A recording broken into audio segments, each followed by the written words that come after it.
Bonjour, je m'appelle Rebecca et je reviens tout juste de la manifestation contre le changement climatique. Je n'ai jamais été aussi passionnée par quoi que ce soit dans ma vie auparavant, mais si vous m'aviez demandé il y a quelques années si ce genre de choses m'intéressait, j'aurais probablement simplement ri et secoué la tête. Cependant, aujourd'hui plus que jamais, les changements climatiques sont en train de changer radicalement notre monde. Et pour moi personnellement, ils m'ont durement frappé, moi et ma famille. En fait, il nous a dévastés et a ruiné notre vie.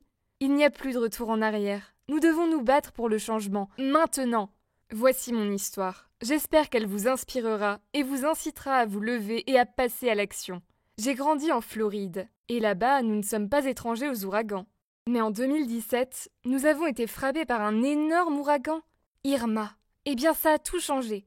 Bien sûr, c'est arrivé la semaine où nous sommes allés passer du temps avec ma grand-mère qui vit à l'intérieur du pays. Mes parents et moi sommes allés lui rendre visite et nous avions laissé notre chat Bailey avec notre voisine. Nous vivons pieds dans l'eau. Et même si Bailey va toujours bien sans nous, il avait récemment pris l'habitude de sauter dans l'eau pour attraper des poissons. Et puis il avait toujours besoin d'être aidé pour ressortir. Donc nous ne prenions aucun risque. On passait de très bons moments chez grand-mère. Elle est encore très jeune et en pleine forme et tous les matins, sans faute, elle nous faisait courir avec elle à travers la ville. Un matin, on courait et on est passé devant un magasin d'électronique. Je ne sais pas ce qui m'a fait arrêter, mais je suis si contente de l'avoir fait. Sur la grande télévision, à la vitrine, il diffusait les nouvelles. Et dès que j'ai lu le titre, mon cœur s'est brisé. Un avertissement d'ouragan et des alertes d'inondations subites. C'était cette période de l'année et nous avons souvent été frappés par des ouragans en Floride. Mais celui-ci semblait mauvais et il se dirigeait droit vers notre ville. J'ai rattrapé grand-mère et je lui ai dit. Et on s'est précipité à la maison pour prévenir maman et papa. On ne pouvait rien faire. Le lendemain, nous avons fait nos valises et avons sauté dans la voiture. Mais nous ne l'avons pas fait à temps. En fait, nous avons dû faire demi-tour et rester chez grand-mère quelques jours de plus. Parce que c'était tellement catastrophique. La première pensée qui a traversé mon esprit était si Bailey avait peur. Oh, comme j'étais naïve. Il a fallu un jour ou deux pour obtenir plus d'informations, parce que toutes les lignes électriques et téléphoniques étaient coupées. C'était comme dans un cauchemar. Nous étions coincés chez grand-mère, sans savoir si les personnes chez nous allaient bien ou pas. Puis la nouvelle est arrivée. Notre maison avait été détruite, ainsi que toutes les maisons de nos voisins. Bailey serait-elle bien? C'est dingue, mais dans un moment pareil, tout ce qui compte, c'est de savoir si vos proches et vos bien-aimés vont bien ou non. Soudain, tout ce que vous possédez n'a plus d'importance. Nous avions le cœur brisé à propos de notre maison. Tous nos biens, tous ses souvenirs. Mais en fait, tout ce qui comptait, c'était que nous étions en sécurité et que nos proches l'étaient aussi. Mais ils n'étaient pas en sécurité.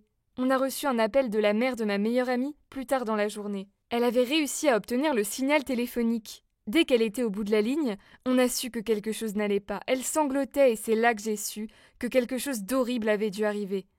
La dernière chose dont je me souviens, c'était ma mère qui me regardait les larmes aux yeux. Elle tremblait, et puis je me suis évanouie. Ma meilleure amie était morte. Elle rentrait chez elle en courant quand l'ouragan a frappé, et un énorme arbre était tombé sur elle, et l'avait tuée sur le champ. Au fur et à mesure que je digérais la nouvelle, je me suis mise à vomir, puis je n'ai pas pu m'arrêter de pleurer. Comment la vie peut-elle être si cruelle? Je n'avais jamais ressenti une telle douleur auparavant. D'abord notre maison, ensuite ma meilleure amie, et ça ne s'est pas arrêté là. Notre voisine était morte aussi. Elle était vieille et a eu une crise cardiaque quand sa maison a commencé à être inondée. Et puis la partie que je redoutais depuis le début, Bailey avait disparu. Ce jour-là a été le pire jour de ma vie, et même aujourd'hui, quand je me tenais debout dans la foule pour protester contre les changements climatiques, toutes les émotions de cette journée remontaient. La façon dont nous traitons notre mère la terre n'est pas bien, ce n'est pas bien du tout. Et nous sommes punis pour ça. Après les nouvelles, j'ai sombré dans une dépression. Nous n'avions rien pour y retourner, nous n'avions même plus de maison.